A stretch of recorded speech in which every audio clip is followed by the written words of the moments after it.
नमस्कार मित्रांनो, भागवती चॅनलला आपल्या सर्वांचं हार्दिक स्वागत आहे। आज आपण बघणार आहोत की भंडारा जो असतो तिथे आपण जेवण करायला पाहिजे किंवा नाही। आता कुठलीही सेवा असते, जी फ्री सेवा असते ना, ती कधीही घेऊ नये। आणि भंडाराचा प्रश्न आहे, कधी हनुमानाचा भंडारा असतो, रामाचा भंडारा, दत्ताचा भंडारा, त्या ठिकाणी तुम्ही अवश्य जा, परंतु फ्री मध्ये कुठल्याही प्रकारचं भोजन करू नका। एक वेळेस तुम्ही उपाशी राहा, देवाचं भजन करत झोपी जा, फक्त मीठ आणि पाणी पिऊन राहा, परंतु कोणाचीही फ्री सेवा तुम्ही घेऊ नका।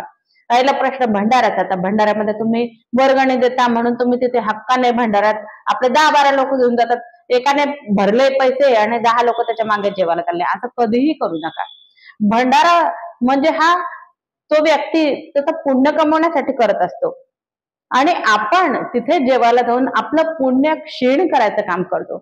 म्हणून जेव्हाही कधी तुम्ही भंडाऱ्याला जाल त्यावेळेला तिथे आपल्या जेवणाची दक्षिणा जरूर जा।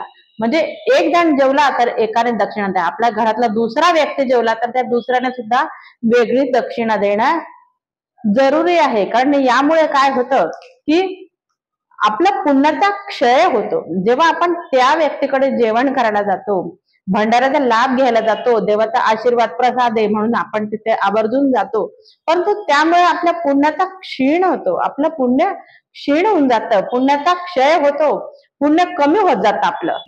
आपलं पुण्य वाढावं म्हणून आपण तिथे तत्काळ पैसे देऊन द्यावे आणि मगच भंडाराचा लाभ घ्यावा।